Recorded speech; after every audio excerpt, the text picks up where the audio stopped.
Hello everyone and welcome to Drafting Archetypes. I'm Sam Black and today we are going to begin our exploration of Kaldheim, starting with Green Black Elves.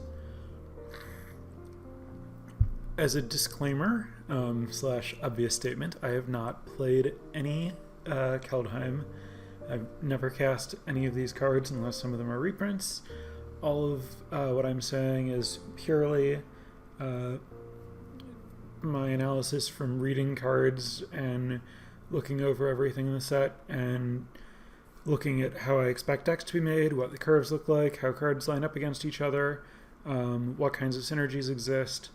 But all of it's just theory and fundamentals with no actual gameplay backing it. But I hope to do a good job of explaining why I think the things that I do, despite not having actually played with the cards.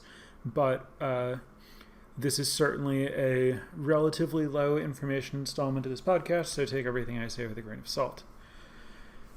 Before we get into Green Black Elves, I want to take a quick moment to thank all of my patrons over at patreon.com/draftingarchetypes. So thank you Stephen, Byron, Michael, Arthur, Adrian, Matthew, Arn, Ray, Jack, Jonathan, Parker, Alex, Eric, Kevin, Max, Johan, Daniel, Baptiste, Tobias, Britton, Evan, and Eduardo. I appreciate the support.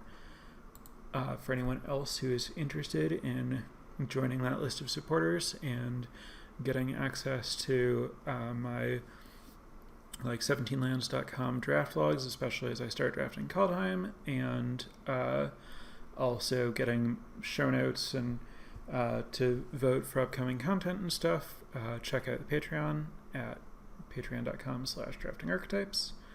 And now let's get into Green Black Elves. The reason I'm starting with Green Black Elves is because I haven't had an opportunity to play with the set because it's not out digitally, and the full spoiler has been known for a little over 24 hours. So I'm looking for something that I feel like I can confidently and comfortably discuss without having a lot of actual reps. Whereas discussing something like Snow, I would want to hold off until I see exactly how attempting to draft Snowlands in this particular environment and stuff feels. Elves felt relatively comprehensible just from reading the cards. As I generally prefer to do, I want to start by talking about what gets you into Green Black Elves. And I think it's particularly important to pay attention to that with this archetype, because this might end up being true of the format in general, but it's definitely true of at least this deck, that having a couple of really strong elf uncommons and rares, those cards are going to be able to do really, really, really heavy lifting in this archetype. And if you don't have them, I don't think the commons are going to really amount to much, but it takes very few really, really strong uncommon and rare build-arounds to really push the deck to the next level. So I want to start by just going over what are the cards that you might see early in a draft that are reasons to draft this deck in particular. So at Mythic, obviously there's Kel, the Planeswalker. It entirely interacts with elves. It very obviously asks you to draft elves, and it's a planeswalker, and it doesn't seem like a particularly horrible planeswalker, which means that it's probably something you want to first pick. And it doesn't give you any particular direction outside of draft elves. It's irresponsible for me not to read the full text of any card I mentioned during previous season, so bear with me for a second. So Kel is 2 green for a loyalty 3 legendary planeswalker Tivar with elves you control have tap for black. It also has +1, put a +1/+1 counter on up to 1 target elf. Untap it, it gains death touch until end of turn. 0, create a 1/1 elf warrior creature token. And -6, you get an emblem with whenever you cast an elf spell, it gains haste until end of turn and you draw 2 cards. So the emblem, in conjunction with the fact that all of your elves can tap for black, so whenever you play an elf, you can immediately tap it for mana and you draw 2 cards. So if you cast an elf that costs a single black, it just it's like a Manamorphose that draws 2 cards. Like, you get your mana back right away. Like, ultimating this thing makes it really, really easy to just, like, go off. You're not going to, like, literally cast your entire deck in limited with it, but it's going to be very easy to win from there. And you can also just zero it to make elves, making elves, that can block the Planeswalker. It can also build up to do other stuff. I mean, it's a Planeswalker, it's a really strong card. The other mythic that I think could specifically point you to elves is Haunting Voyage. This is the 6-mana sorcery. Choose a creature type, return up to 2 creature cards of that type from your graveyard to the battlefield. If this spell is foretold, return all creature cards of that type from your graveyard to the battlefield instead. And this has Foretell for 5 BB. So for 7 mana, you can get all of your elves back. Unlike Tivar, I think that Haunting Voyage gives you a lot of information about prioritizing cards a little bit differently than you normally would in your elf deck. Specifically, there is a common, Comus Faithful, which is black 2 for a 3/1 lifelink elf, I think cleric. I'm not it has to be a cleric. It's called Faithful and it has lifelink. I assume it's Faithful. And when it dies, you mill 3 cards. There's also Roots of Wisdom, is 1 and a green sorcery, mill 3 cards, then return an elf or Tivar. I think those are the only things it can return from your graveyard to your hand if you can't draw a card. Both of those cards obviously are good at filling your graveyard. You can also play Village Rites, which is a card you should be familiar with. Black, sack your creature, draw 2 cards, instant. And these are ways to just like churn through extra cards to find a bunch of elves into your graveyard.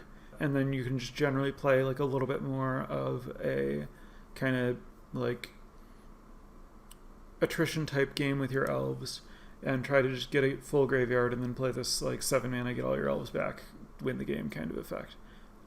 Roots can get lands also, sure. Yeah, so I think I'm not completely sure that Haunting Voyage is like as high a priority or points you as strongly toward elves as these other cards, but it does seem like a reasonably high power level card that would give you some reason to be doing this. It's going to be much better if you have some of the other high impact elves to be finding and returning, but it would at least, like, I could see first picking that and it would give me some reason to be looking for elves, though I still might want to find one of the other good payoffs to like really commit to that. Some other cards that are going to send me in this direction. Elvish Warmaster, this is a really big one. This is 1 and a green for a 2/2 elf warrior. Whenever 1 or more other elves enter the battlefield under your control, create a 1/1 green elf warrior creature token. This ability triggers only once each turn. And then for 7 mana, 5 GG, elves you control get +2/+2 and gain Death Touch until end of turn. So this is just a really strong 2-drop. It's like the density of elves in this set is such that it's pretty easy to have all or almost all of your creatures have the type elf. So it's not hard to expect this to trigger basically every turn. There are a reasonable number of payoffs for going wide with elves. And then obviously this is a payoff itself for going wide with elves because of its 7 mana, all your guys get big and Death Touch ability. If you have Elvish Warmaster, I think that you're going to... Basically, some of the enablers are creature cards and some of them are not creature cards. The 2 mythics that I talked about, for example, are not creature cards. Harald Unites the Elves, which I'm going to talk about in a little bit, is not a creature card.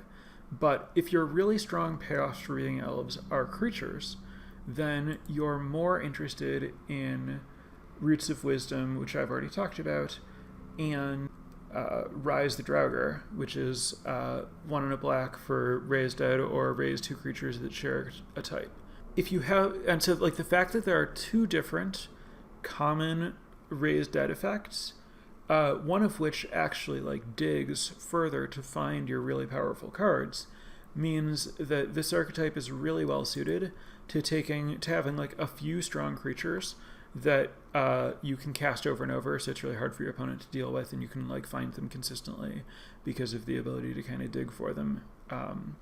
with the self-mill in at common in green and black, the two cards that I've already talked about.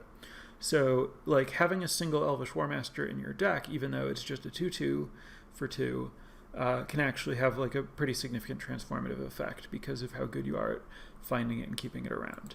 Also, with Elvish War Master in particular, a small thing to start looking for is, in general, this archetype doesn't care a lot about snowlands, but you might want to pay attention to picking up snowlands where you can, so that you can take Sculptor of Winter, which is a 2-mana 2/2 elf that can tap to untap a snowland. And that's just a way to help you hit 7 mana so that you can activate your Elvish War Master. So you're going to be like a tiny bit more interested in ramping if you have this 7 mana payoff. And that's just like a little thing to look for to make it easier to do that. In general, you don't need to prioritize enabling Sculptor of Winter super highly because there are 5 other common 2-mana elves, or 4 others rather. There are 5 including that one. So it's not super important that you be able to use Sculptor of Winter, especially since a lot of other people are going to be, specifically the like blue-green snow decks, are going to be competing to take the Sculptor of Winter from you. But yeah, just a little nudge you get from the War Master there. Next up, Herald Unites the Elves. This is the Saga. It's 2 green-black rare, mill 3 cards. You may put an elf or Tivur card from your graveyard onto the battlefield. So this is another thing that's going to dig for your really powerful cards. So, like, obviously, you know, I'd be happy to first pick this and start drafting elves, but whether or not I see any of these other premium elves and how many premium elves I see is going to be a really big difference in how powerful this card is. The second chapter is put a +1/+1 counter on each elf you control, so really big payoff for going wide. And then the third chapter is whenever an elf you control attacks this turn, target creature an opponent controls gets -1/-1 until end of turn, which is just a really strong ability if you manage to like successfully play this after going wide with elves. So if you have this card, you're going to really, really want to prioritize density of elves in your deck. Both, so the first ability is most likely to hit an elf, the second ability has the most creatures to put counters on, the third ability triggers the most times, which means that if this is what you start with, you might want to kind of like prioritize, like shift all of the elves in your pick order up a little bit relative to spells. So like normally I'm taking only like the really like super premium elves over really strong commons like Feed the Serpent, and which is the Vraska's Contempt where you forget to gain 2 life, and Serap's Packmate, which is 3 and a green for a 3/3 wolf that draws a card when it enters the battlefield, and you can foretell it for 1 and a green. Those 2 cards are both so good that I'm generally going to take them over like the best common elves. But if I have one of these cards that specifically really, really pushes my elf density, like Herald Unites the Elves, I might start taking the best elves over those cards some of the time. Another reason to draft elves is Skemvar Avenger. This is 1 and a black for a 3/1 elf berserker. Whenever another non-token elf or berserker you control dies, you draw a card and lose 1 life. So this is going to have a lot of the same incentives as Elvish War Master in terms of being a super high impact cheap creature that your opponent's going to want to kill pretty often, so you're going to really want to prioritize having ways to return it from the graveyard to the battlefield to keep this effect around, because it's really, really strong. So you're also going to want to prioritize like just high density of elves. You're going to want to put a little less emphasis on token elves since it doesn't trigger for them, and you're going to want to put a lot of emphasis on just like cheap elves that trade well. Next up, Crippling Fear. This card does not specifically point you to elves in that it's good in basically any deck. This is 2 black sorcery. Choose a creature type. Creatures that aren't of the chosen type get -3/-3 until end of turn. Here, obviously, if you're drafting elves, you choose elf, and now there's a pretty good chance that this kills all your opponent's creatures and doesn't kill any of yours. So that's just a really good way to like turn this into a really clean Plague Wind. Kill all your opponent's creatures, not yours, for 9 mana for people who aren't familiar with ancient cards. Again, you can just play this as a general like sweeper that doesn't kill changelings or whatever. if you do have a tribal deck, it's very strong in that tribal deck. So if I first pick this, Elves would certainly be a deck that I'd be like inclined to push toward, but again, it's not going to lock me in the way that something like Herald Unites the Elves would. Another kind of interesting one is Seraph Realm Eater. So this is not an elf and doesn't interact with elves. It is 1 black-green for a 3/3 legendary creature wolf. Whenever a permanent an opponent controls is put into a graveyard from the battlefield, put a +1/+1 counter on Seraph Realm Eater. At the beginning of your upkeep, if Seraph has 1 or more +1/+1 counters on it, you may remove all of them. If you do, exile each other non-land permanent with converted mana cost less than or equal to the number of counters removed in this way. Sorry about the fact that cards in this set have a lot of text. I can't do anything about it. So this is really very aggressively not a card that has anything to do with elves. Nothing about the play pattern of this card says that you want to be elves. The reason I list this as a reason to draft elves is that it's a fairly strong card and it is both green and black. And I really think that elves are what you want to do with like roughly all of your green and black decks. At this point, I suppose now is as good a time as any. I mean, it would make more sense to finish what I'm doing before this tangent, but I'm going to throw it in now while I'm talking about this. Theoretically, green and black are both colors in which snow matters in this set. For people who have not done a strict number count, technically green and blue have more commons and more cards in general that are snow and care about snow than black does. So green and blue are tied, followed by black, followed by red, followed by white. Green-black could theoretically be snow, but if you look at the green and black snow cards, they really don't make a lot of sense they don't form a cohesive deck. I don't know what a green-black snow deck would really look like. The reality of this set is, given the nature of how few snowlands are available and the fact that you have to draft them and the fact that they could end up being any color, and there's a lot of mana fixing, and a lot of the mana fixing is specifically good at finding snowlands or being snow or something. I think a vast majority of snow decks are going to be multicolor, and they're going to be touching at least blue and green. They're generally going to be green-blue base, and then they're often going to have a reasonably heavy black component and maybe play random cards from other colors as well. This is one of those sets where blue-green, one of its things is fixing, and blue-green by default is usually going to want to cast cards of other colors while kind of doing a snow thing. So I think the snow stuff, you can touch on some of it if you're elves. There are a few elves that want you to have snow. There are reasons to pick up snowlands and stuff.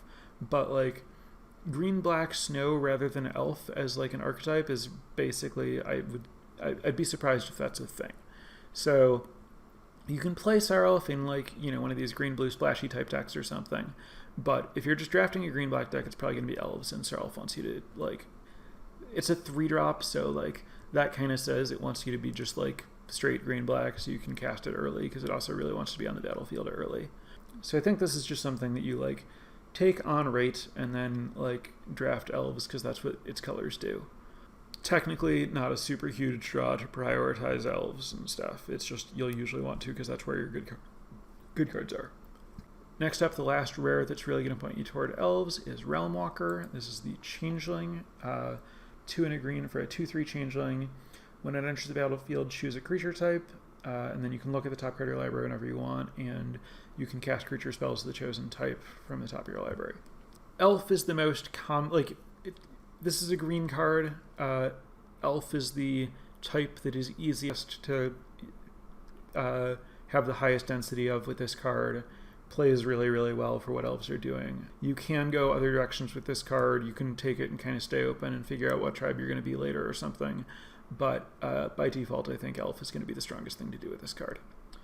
The other 2 cards, there are only 2 more that really make me want to draft elves, though there are a few other strong cards if you are elves. But the 2 that I'm going to take early and try to draft elves because of them are Herald King of Skemfar. This is 1 black-green for a legendary creature elf warrior, 3/2 menace. When Herald King of Skemfar enters the battlefield, look at the top 5 cards of your library. You may reveal an elf, warrior, or Tiber card from among them, and put it into your hand, put the rest on the bottom of your library in a random order. So 3/2 Menace for 3 is totally respectable just by itself.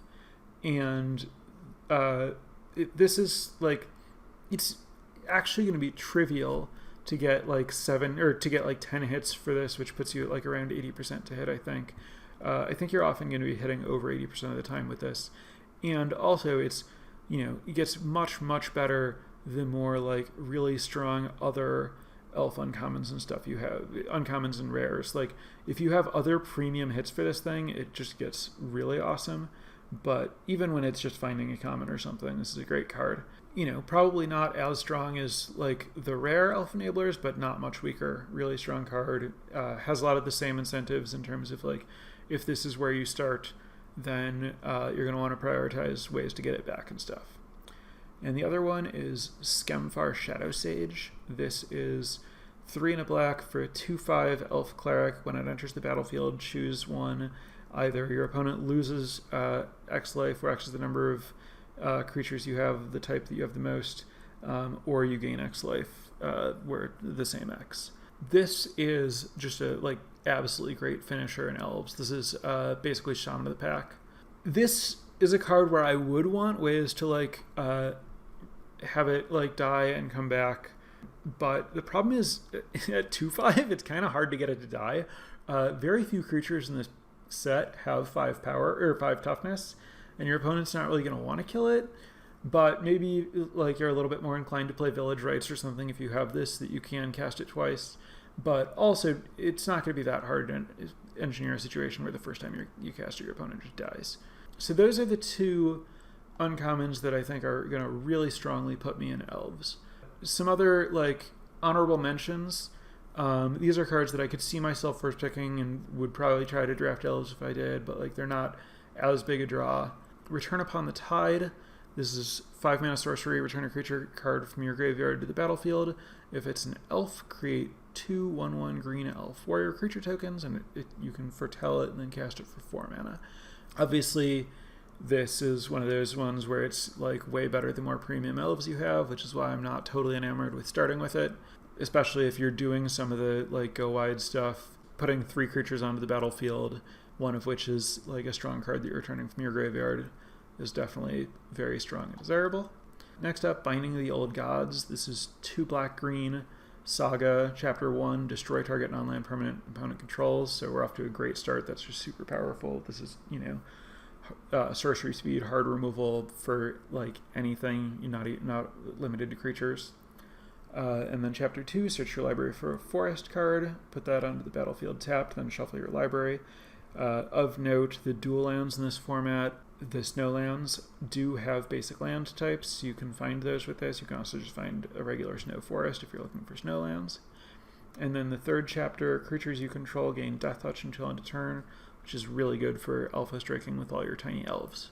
This is kind of in the same space as Saralf, where you don't have to be elves, but you're green-black, and so, this is a great card to splash in blue-green, so I'm going to stay a little bit more flexible if I open this, but elves is a totally fine deck for me to move into from here. Bloodline Pretender. This is a 3 mana artifact creature shapeshifter, 2/2 changeling. As Bloodline Pretender enters the battlefield, choose a creature type. Whenever another creature of the chosen type enters the battlefield under your control, put a +1/+1 counter on Bloodline Pretender. So this is another changeling that you can really draft whatever you want with this because it's colorless, but it is super, super good in elves. It just gets absolutely huge. Fits a really good spot in the curve because so many of the commons are 2-drops. The only 3 mana common elf is the 3/1 lifelink, and you can also immediately follow this up with the 4 mana common that is a 3/2 that makes a 1/1 to put 2 counters on this for a single card the next turn. So this is just like a really strong card in general, but definitely at its strongest. There are a few tribes where it's great. Elves is one of them. So this doesn't super strongly point me to elves just because it's more flexible than that, but it would be a totally solid starting point to move into elves from. And then also there is Skemfar Elder Hall. This is the uncommon land, enters the battlefield taps for green.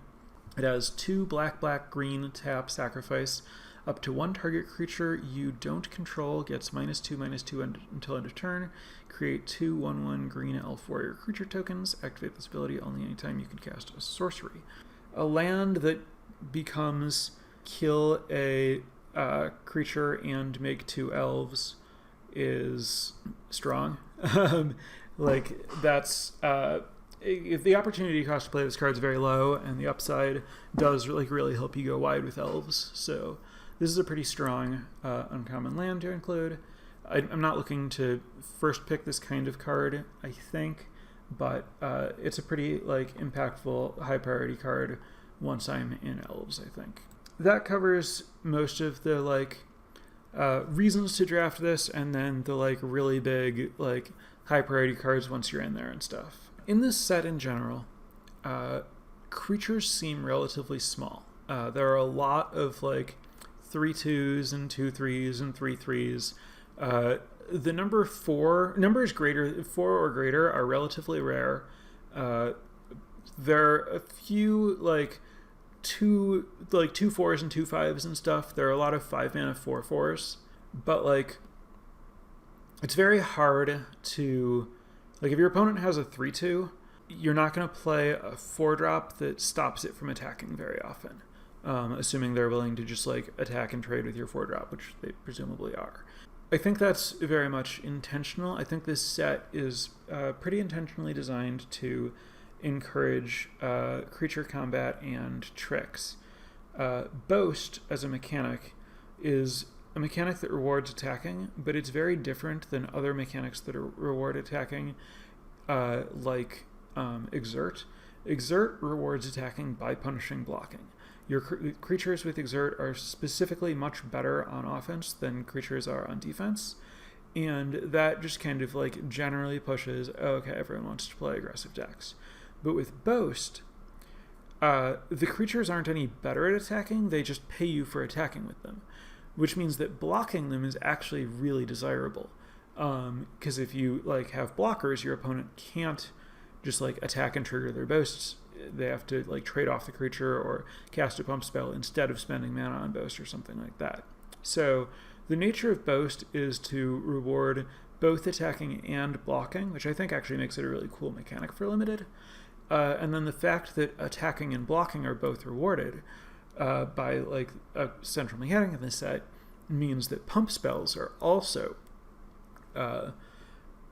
more likely to find a good use, and you're generally more incentivized to play them. And that goes even more because all the creatures have relatively similar stats, and so it's much easier for a relatively small pump spell to swing from your opponent kills your creature and their creature lives to your creature kills theirs and your creature lives. So I think in general pump spells in this set are going to overperform. If you have even something as small as Demonic Gift, which is 1 in a black instant, creature gets +2/+0, and when it dies returned to the battlefield, it's very unlikely, that's going to let you attack with most of your creatures, and whatever your opponent blocks with, you'll be able to kill their blocker. And then if your creature had a dies ability or an enters the battlefield ability, you'll get to re-trigger that. As a result, I think that this deck... So basically, this deck is going to play a lot of small creatures, and it's going to be pretty aggressive. A lot of the payoffs... I mean, so think about the stuff that you're doing here, right? Harald, King of Skemfar, and Skemfar Shadowmage are your 2 uncommon big draws to this deck, which means they're most often some of the cards you're going to be building around. Harald's a 3/2 menace, which means it's an aggressive card that your opponent is going to have to double block. Aggressive card that your opponent is going to have to double block is perfect for playing tricks. Now think about if you cast Demonic Gift on Herald when your opponent has to double block it. Now you likely killed both of their blockers, got to keep your creature, and got to trigger it again to find another elf. So if you have Herald specifically, Demonic Gift should go up your pick order considerably. And then Mammoth Growth is going to do much the same thing, except you're not going to get to trigger it again. But Mammoth Growth is going to let you attack with just straight up every single one of your little elves into whatever blocker your opponent has, and whatever they block, you're going to kill their creature and save your creature. This means that in a deck that might want to play cards like Duskwielder, which is the 1-mana 1/2 Boast, drain them for 1. Jaspara Sentinel, which is the Loam Dryad elf, so a 1-mana 1/2, you can tap it and another elf to get a mana of any color. Those cards are very weak, but because this deck has stuff like Skimfire Shadow Mage, getting your opponent low on life and having elves in play, especially with like some of this stuff that like pumps up your entire team, like those things just being there. This is kind of like Zendikar, where party, like 1-mana party things just make all your other stuff better. These things are doing that, and we'll get to that another way that this happens with King Harold's Revenge in a second.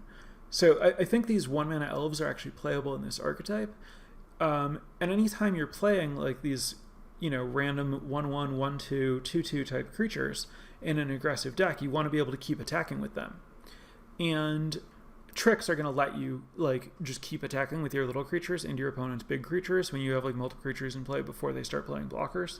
So tricks are going to play well in this archetype. So like by default, I think that your pick order is going to be like these super high like premium elves that I've already gone over, like the premium uncommons and rares. Then I think you're going to want to take Feed the Serpent and Serelf's Packmate over all the common elves most of the time, depending on which payoffs you have and like what your curve looks like and stuff like that. But those are like super, super strong cards in your colors that you're just going to want. After that, you're going to want the best common elves, which I believe are Elderfang Disciple, which is the 1/1 Ravenous Rat type creature, Burglar Rat type creature. Guardian Gladewalker, which is a changeling Iron Shell Beetle, so 1-mana 1/1, put a counter on something when it enters the battlefield. As a changeling, it's an elf. Masked Vandal, which is the 2-mana 1/3 changeling ETB. You can exile a creature from your graveyard to exile an artifact or enchantment. Comus Faithful, which is the 3-mana 1/1 lifelink, or 3-mana 3/1 lifelink. When it dies, mill 3.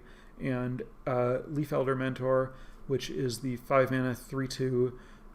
When it enters the battlefield, make a 1/1.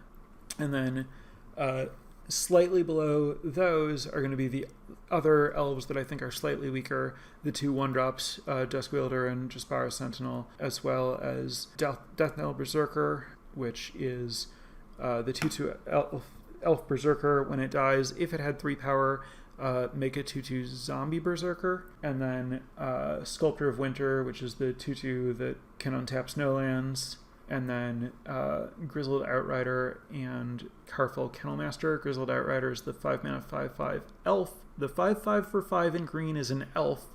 And then Carfell Kennelmaster, which is the 5-mana not elf, something else berserker that gives 2 creatures +1/+0 and indestructible when it enters the battlefield, which is a really good way to like keep attacking with your elves. You're only going to want so many 5-drops, which is why I think those 2 are lower priority than the other elves that I listed above them. But I do think you're going to want some 5-drops, and I think either one of those is going to be pretty good in the deck. So you're going to take like the first elves that I listed, followed by like those things, plus like some of the other utility spells that you're going to want, like Raise the Draugr and like Way Down, which Raise the Draugr is the double raise dead. Way Down, which is exile a creature in your graveyard to give something -3/-3 for 1 black at sorcery speed. Village Rites, and then the good tricks that you're going to want. So King Harold's Revenge and Demonic Gift. So King Harold's Revenge, this is 2 and a green sorcery. Target creature gets +X/+X for X the number of creatures you control and trample, and your opponent has to block it. This is just another great way to, like, if you're going wide and your opponent has 1 creature, you get to like kill their creature, hit them for some extra damage with trample, and then also get all your other creatures through. And I think that's going to be a play pattern that's going to come up for elves. So I think that card is likely going to play pretty well. You're going to want to be careful with it because like it's only good if you have a really high creature density. So the more like other tricks and removal you end up with in a particular elf deck, the less you want it. But if you're like low on other spells, I think it's a really good spell to have a few of. And then I also want to point out Snakeskin Veil. This is a really, really strong card. Instant, target creature gets hexproof and a +1/+1 counter. This card is like more powerful, I think, on average than Blossoming Defense. And Blossoming Defense is like a constructed power level trick. But I think that it is worse than the other tricks in Elves because so many of the Elves are so small that +1/+1 usually isn't going to be enough to do what you're trying to do in combat. And you're so good at like recurring creatures that die that you're not really looking to protect your creatures. You'd rather just let your opponent use removal on your premium stuff and then get it back to like retrigger their abilities and everything. So that trick is going to be not one you're going to want to prioritize relative to the other tricks in this deck. Another card of note, Struggle for Skemfar. This is the Hunt the Weak. This has basically the same issue. This is Hunt the Weak, except you can foretell it for a single green. But it has the same issue where your creatures are not big. It's going to be hard to find spots where you can kill something and have your creature live, kill something meaningful, even with the +1/+1 counter. So you're going to not really want to prioritize that very highly in most of your elf decks, especially compared to how much other green decks are going to want to prioritize it. So you're unlikely to end up playing that one. All right, I think that basically covers what I wanted to talk about here. So thank you, everyone. Well, I suppose I don't need to do a full ending here because I've switched format now. The question and answer is all going to be part of the same podcast. So we are going to move right into questions. So everyone in Twitch chat, now is your time to shine. Any questions you have about this archetype, anything I've been talking about, I might be able to touch on a few general things, but don't expect me to know a lot about anything that would require experience playing the format. And for the most part, try to keep questions to at least like inform things about drafting this archetype. First question asks for a little further commentary on village rights in this archetype. Village rights, I think, is I consider it kind of a sometimes food. You're going to want to prioritize it significantly more the more like Elderfang Disciples you have. That's the 1/1 that makes your opponent discard a card when you play it. Just a great thing to sacrifice.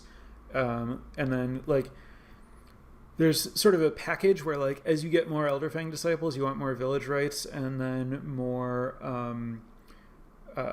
Raise the Draugr. So you get to like start making your opponent discard, sack them to draw cards, fill your graveyard, get them back, run it, like do it again, get kind of like a grindy thing going on here. In general, the more like there's this whole chain where having like a really premium high impact creature makes you want like graveyard recursion and self mill.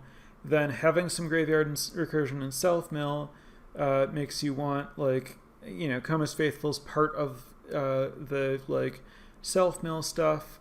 That ends up like enabling way down. It also kind of like makes tricks potentially better, especially King Harold's Revenge, because it's a like 3/1 lifelink creature. So you can like there's this whole like various rabbit holes that you go down where like, oh, this card makes me want this card, which makes me want this card, which makes me want this card. And sometimes a part of that will get broken by you not finding the thing that it's asking for, and then you won't bother continuing down that path, and you'll just be doing something else that you can do in the archetype instead. But in general, just like the more 1/1s you have, the more you're interested in village rights. So the more Elderleaf Mentor, which is the 4-mana 3/2 that makes a 1/1, you can like sack that 1/1 token. The more Elderfang Disciples, the more of like various uncommons that make 1/1 tokens, the more you're going to want village rights. Also, if you're playing best of 3, village rights is going to be a very good sideboard card against the like negative aura cards that function as removal spells, like Bound in Gold or whatever it's called, the White Arrest. I think those cards are actually much better in this set than they are in a lot of sets because there is not a lot of like bouncing or flickering going on in blue or white. So people are going to want to play those more, which means that you're more likely to end up with like a creature in play that can't do anything, and then like using village rights on it is really good. So it's also just a nice card to have around in your sideboard against decks that have some of that stuff. Let's see. Next question, do I think the changelings are going to be contested picks? Does it look like other archetypes will want, say, the green changelings? So, I mean, yes, they're going to be somewhat contested, but I think, so basically, green-red seems to me to be mostly about going very big. Like, red has a lot of the biggest creatures in this set, and there's a good amount of ramp. So I think that, like, and there are, like, green and red ramp cards. There's, like, the red thing that's, like, a 1/3 that you can pay 1 and tap it and exile a creature in your graveyard to make a treasure, which is a really weird way to go about ramping, but can let you cast giants ahead of time and stuff, and there's, like, Sculptor of Winter and stuff. To the extent that, like, green-red is about doing big stuff, it might not be all that excited about a random T2 changeling. And then green-white is weird. Like, I looked at green-white and literally couldn't figure out what it was trying to do. Its themes, like, it has some, like, put +1/+1 counters on things type themes, but nothing that, like, calls those out in any way or anything. I really couldn't find a single meaningful build around it. It was just, like, have creatures, make them bigger, attack with them, I guess. But, like, yes, it's going to be looking for just, like, any generically good green cards. And then green-blue is going to really prioritize doing snow stuff. So I do think that, like, the elves decks are going to have a pretty easy time prioritizing the changeling things over other archetypes. So they're going to be, like, you know, contested in that there's, like, reasonably strong green cards or whatever, but they're not going to be, like, highly contested. How much the double spelling benefit do you think could occur in Green Black Elves? Relatively little. There are, like, the black creatures that care about that, none of them are elves, and I think that, like, while I want to play cheap creatures, I definitely have no interest in holding them in my hand. Like, I never want to have a spot where it's like, oh, I have this 1-drop, but I want to wait to cast it to double spell. I want to get that out there just to attack for an extra point of damage or two, because that could be the difference. And I want to be, like, powering up my King Harold's Revenge and stuff like that. So, yeah, I'm really looking to avoid putting the 2-spell black stuff in my Green Black Elf deck for the most part. How many creatures are in a creature-dense deck? I don't have a, like, hard number for that. It's not so much, like, target exactly this, and more just, like, when a pick is close, prioritize the creature. You're still going to want a few removal spells. You're still going to want some tricks. So I would say, like, in the 18 to 20 range probably, but that's not to be taken as, like, a hard number or anything. How strongly do I value Horizon Seeker in this deck? So Horizon Seeker is the 3/2 human for 3, that when it attacks you can spend 1 and a green to search your library for land and put it in your hand. I hope to not play Horizon Seeker in an elf deck. My pick order is, as I mentioned, premium other things, then elves, then, like, less important elves and tricks. And I'm just hoping to not play, like, any not elves that aren't, like, really strong uncommons or rares or Serap's Packmate or Carful Kennelmaster. I think those are the only 2 non-elves that I'm excited about playing from the commons. And then the following question there was, does it look like, or it was, do I expect to splash in elves with any amount of frequency? Somewhere between no and absolutely not. There are no elves in other colors, and I'm pretty committed to, like, doing elf things if I'm drafting elves, because if I'm drafting elves, I have presumably some of the stuff that really strongly rewards that. I'm going to leave all the fixing stuff to the green decks that are prioritizing that, which I do think a lot of other green decks will do. Let's see, next question.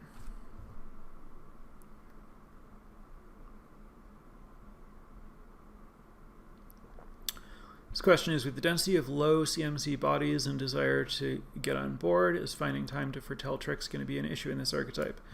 it's going to be an issue in that I'm not planning to do it. Like, I think I'm fine just casting Mammoth Growth for 3 mana, and the other tricks I'm interested in don't have Foretell.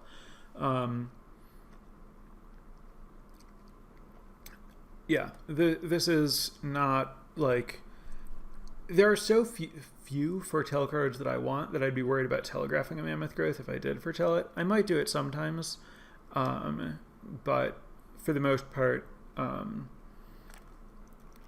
foretell is other people's business. I'm not looking to get up too much of that in Elves. All right, the next question is about the gold uncommons, Herald, the Saga, and lands, how highly I rate each of them relative to each other, and would I take them over Feed the Serpent and Serap's Packmate, pack 1, pick 1. I think the land is the weakest, and so in a lot of the color combinations, there's a pretty big power level gap between the Legend and the Saga, and in most of them the Legend is better. This one in particular, the Legend is better if you're actually Elves, but the Saga is a more flexible card that is also super strong. So some of this is going to come down to how much I ultimately end up liking Elves, but I think that my order is going to be Herald, Saga, Land, but where Herald and Saga are both like very high priority cards to draft, and I doubt that there are a lot of I doubt that those things are in a run. So I think the point is just these are both cards that I'm pretty likely to first pick, and comparing them against each other is not going to matter very much. And then would I take them over Feed the Serpent / Seraph's Packmate, pack 1, pick 1? I will note that whether I would or not shouldn't inform very strongly whether you should. This is very much a stylistic thing, just like how much do you like to commit versus staying open. I think that I think they're in a power level where going either direction is entirely defensible. Herald's, a 2-for-1 the same way that Packmate is. Herald asks you to draft a specific deck, but if you do, it gives you selection in the card that it finds and a slightly better rate and body. But you're fully committed to drafting Green Black Elves, or you have to abandon it, whereas the Packmate's going to be great in absolutely any green deck. I think early on, I slightly lean taking the premium commons, pack 1, pick 1, over Herald, but if I'm in Elves at all, then I'm definitely taking those premium uncommons over the commons. But I do think pack 1, pick 1, it's going to be better to stay open, specifically because I think there's a reasonably high density of cards that push someone into Elves, and all the ones that push someone into Elves push them really hard into Elves. And I don't want to be competing with Elves. I don't want to just take something, blinders on, force Elves. If someone else is in it, I want to be able to move off and do something else if the Elves aren't flowing. And so I do think that you're going to have to abandon some of those other Elf cards some portion of the time that someone else at the table is also in it, and you can figure that out. The next question is, if you've drafted some snow cards, how much does that move snow basics up in terms of drafting priority? The answer here is there are very few snow payoffs for Elves. We're looking at exactly the 3/2 Boreal Outrider, 3/2 elf. Whenever you cast another creature spell, if you spent snow as part of its colored mana, it enters with a +1/+1 counter. That is pretty strong, but also a lot of work to enable. And then the other one is Sculptor of Winter, which is the thing that lets you untap a snow land. Both of those are just quite a bit of work to enable. And if snow, I don't want to fight for snow lands over taking other cards that would be relevant for my deck because there are so few snow payoffs. I'd rather just abandon the snow payoffs and take the other cards from my deck. But if snow is open enough that I can pick up on-color snow stuff for free, then I'm going to play those things and get more advantage from them. They're kind of playable even if they're barely on, and I'm just playing them as kind of slightly lame vanilla Elves though.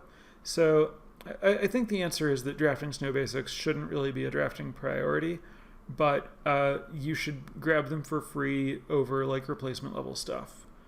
The next question is about Lachara Glade Warden, which is the 3/3 changeling that you can spend 2 and a green and exile a creature in a graveyard to put 2+1/+1 counters on a creature. This is a pretty strong card. You do have to tap it to do that. And the question is, like, is it as good as the other I think the question is, how good is it? And I have it ranked so there are a lot of uncommons that I have ranked as premium.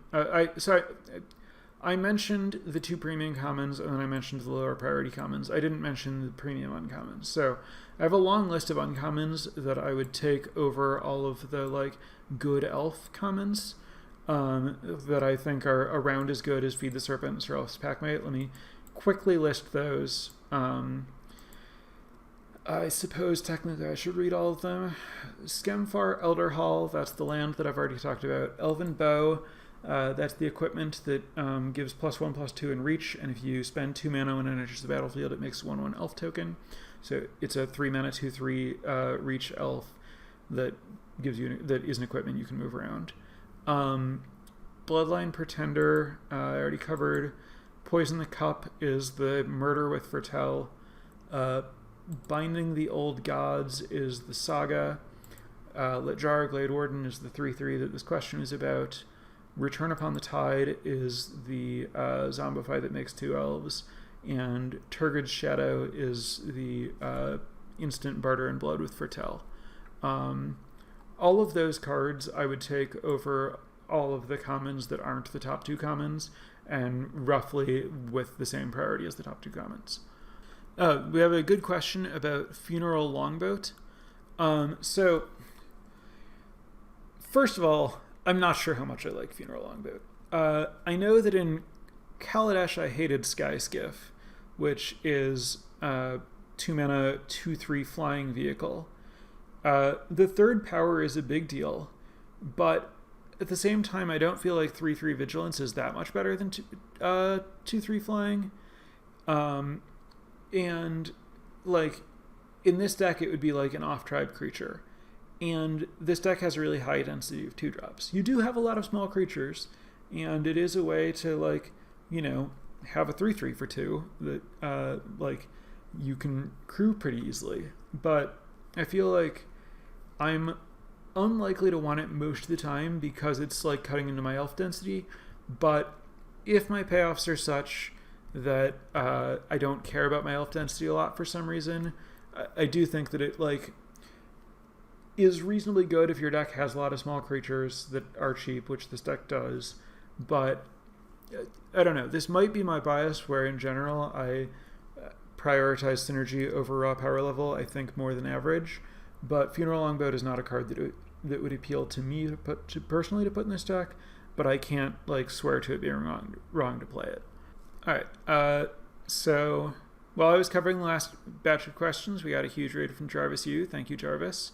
To everyone new here,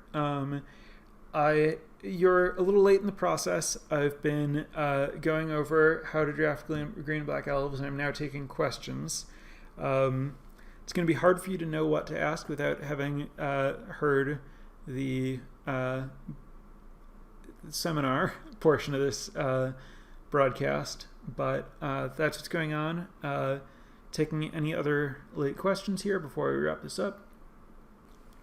All right, the next question. Similar to the question about vehicles, does this deck seem like it'll want runes/equipment, or are the creatures too small to get advantage from them? So there's an implication here that I disagree with, which is I do think that equipment is at its best with small creatures for the most part. I mean, it kind of depends on what sort of equipment it is, but in general, anything that makes a creature better is like a bigger upgrade to a small creature than a large creature. So in general, if my deck is based on equipment, I will usually want my deck to have a lot of small creatures.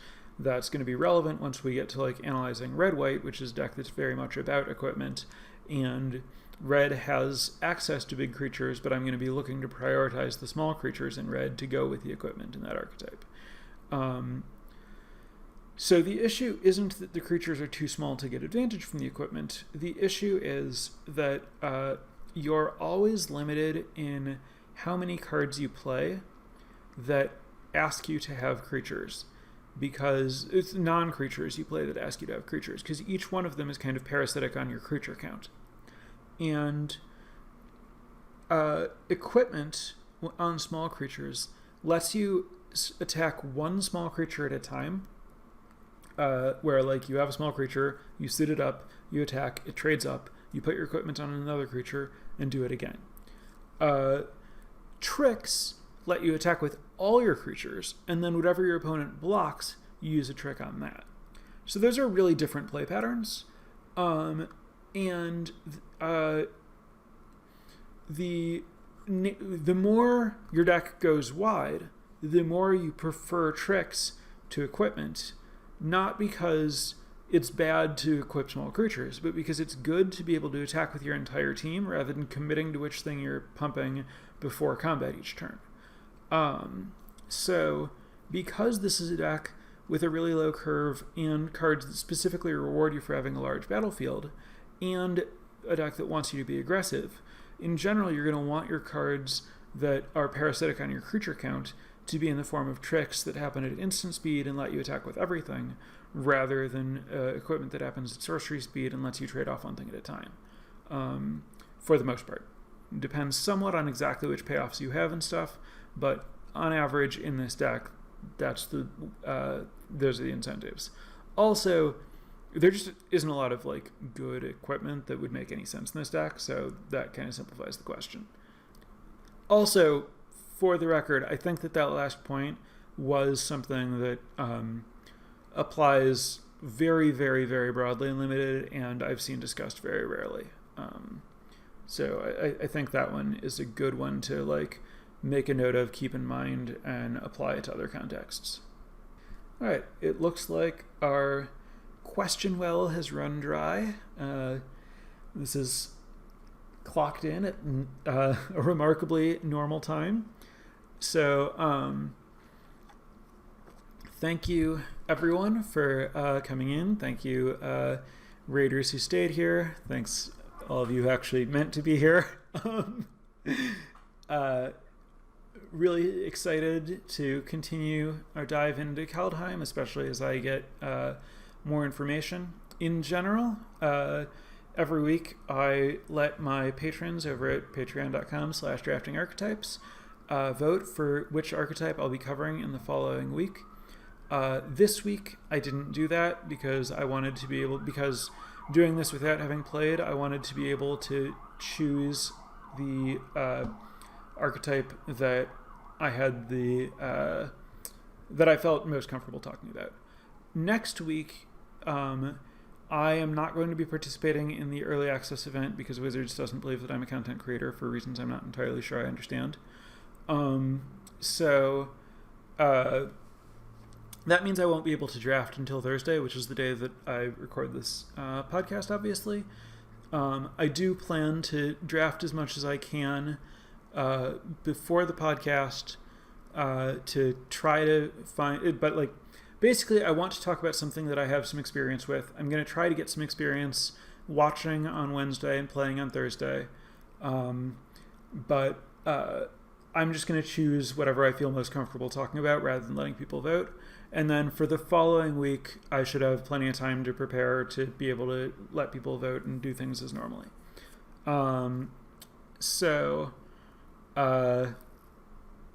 That's going to be the situation for the coming weeks. Obviously, we're going to be all Kaldheim all the time on this podcast for the next several weeks. As